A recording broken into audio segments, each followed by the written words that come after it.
Hi, I'm Brad Humphrey, and this is Learning While Listening. Today begins a multi-series podcast on the topic of retaining workers. In fact, I call it 7 Steps to Retain Workers. You know, finding construction workers is hard work. Some of the national labor statistics present Start all over again, Colby. Sorry. Hi, I'm Brad Humphrey, and this is Learning While Listening.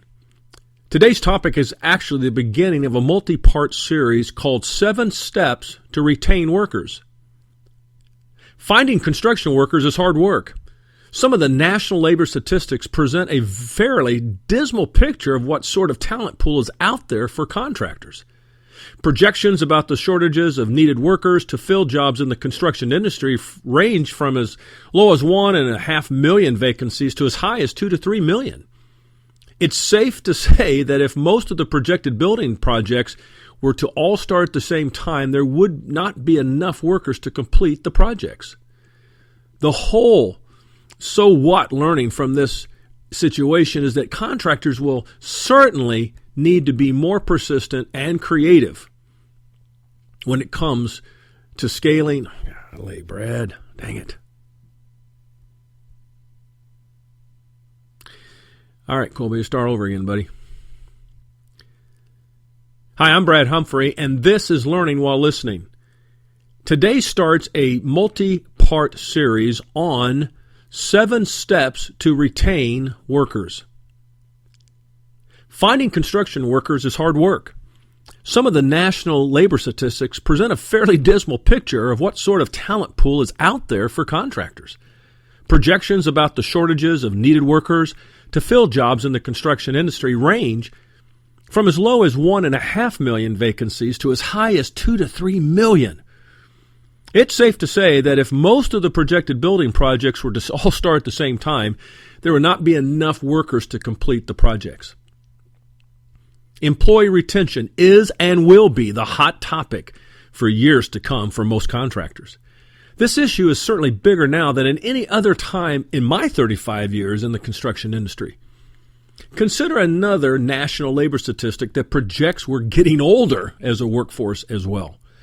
It's estimated that some 25 to 30% of our workforce will be 55 years of age by the year 2020. That's just 6 short years. Let me start that again, Colby. Consider another national labor statistic that projects we're getting older as a workforce. It's estimated that some 25 to 30% of our workforce will be 55 years of age by 2020. That's just 6 short years away. Contractors have their work cut out for them, both in finding good workers and retaining those that they do have working today. Over the past few years, I've had the privilege of working with some really outstanding construction companies around the world. In fact, I've worked with several other industry firms that have perfected some area of retention with their workers. What I want to do in this series is to share 7 steps to retain your workers.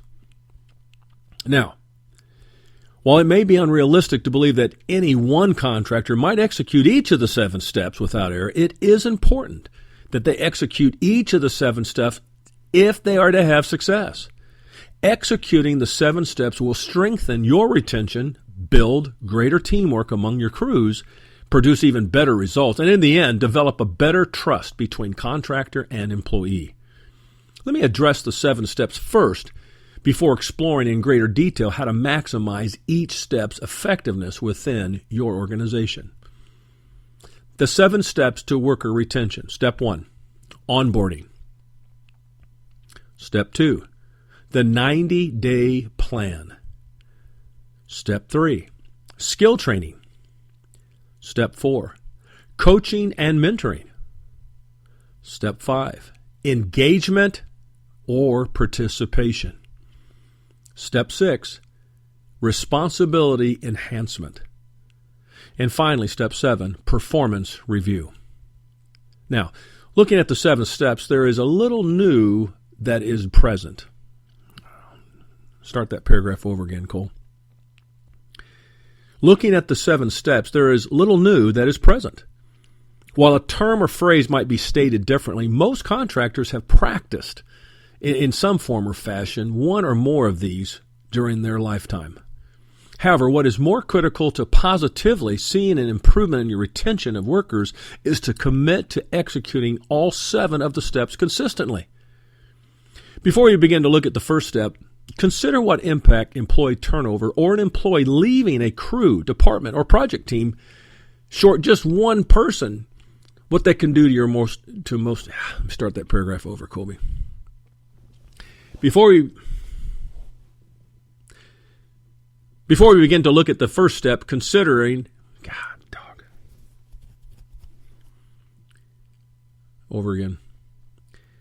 Before we begin to look at the first step, consider what impact employee turnover or an employee leaving a crew, department, or project team short one needed worker has on most organizations.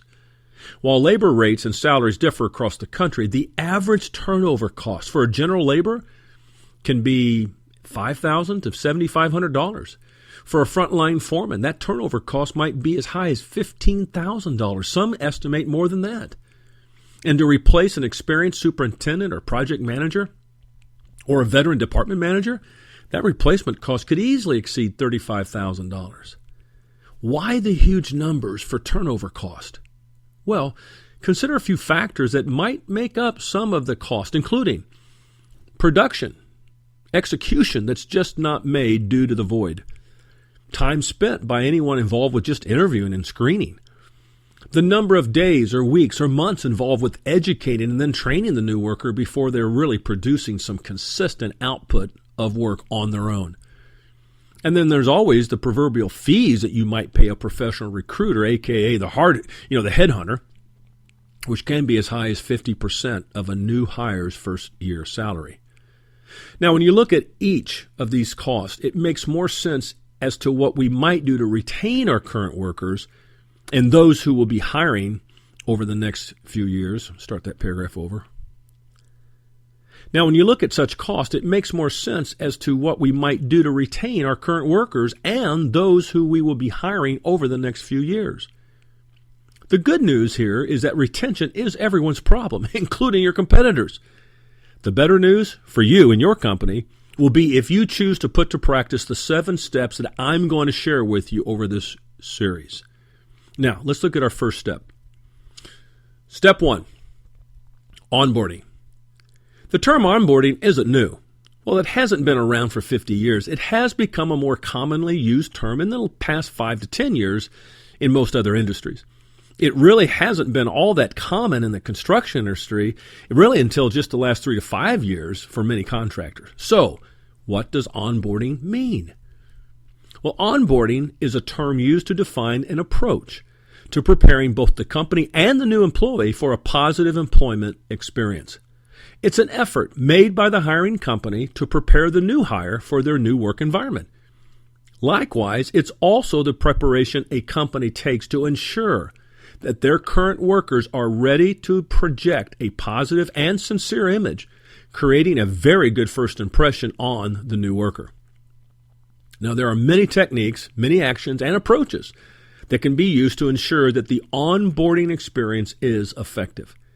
We'll spend the remainder of our time today providing you with a number of such efforts that you may want to use as stated or to modify and to better fit your company's culture and resources.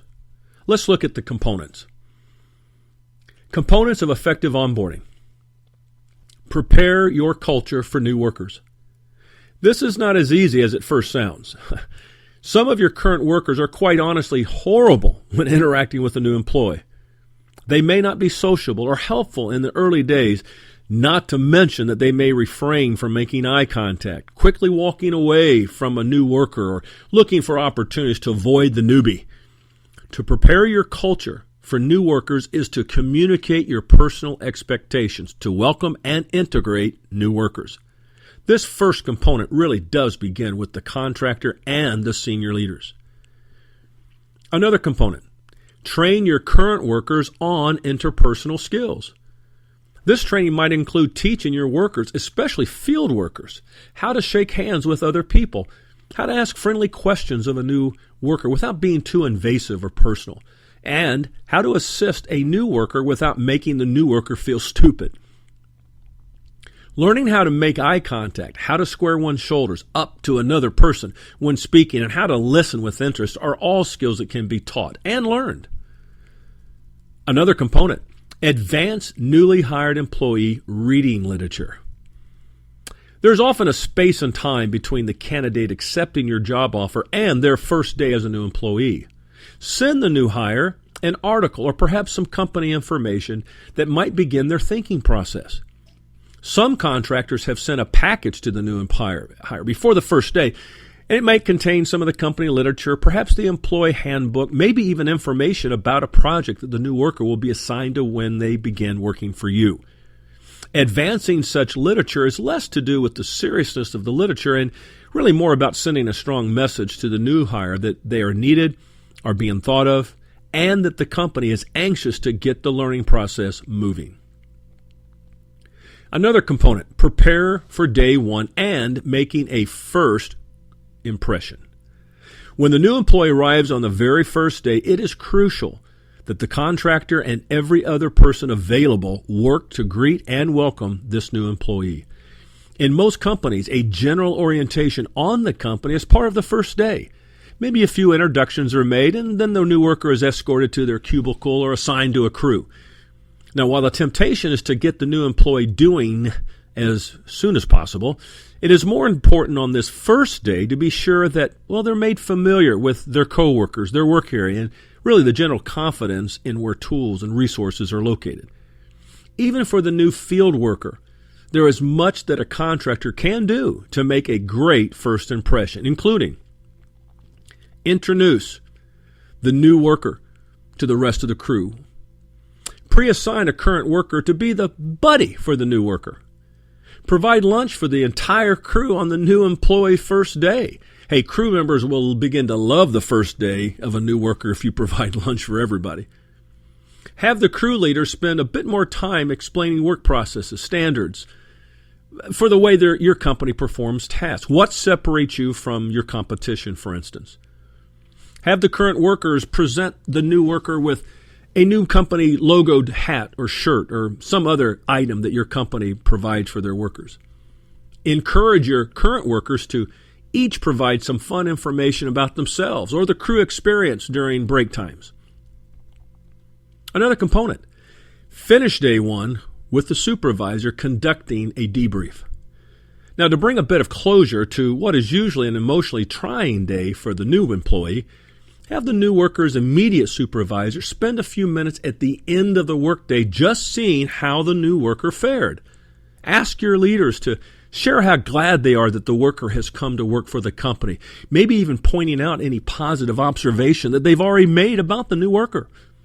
Have the leader ask the new worker if they enjoyed their day and if they have any questions that can be answered before they leave work. Such follow-up really does provide the final bookend of experience for the new worker on their first day. Now, with the onboarding effort complete with the first day, this doesn't justify having all the workers begin to treat the new worker with anything less than the same respect afforded them on the first day.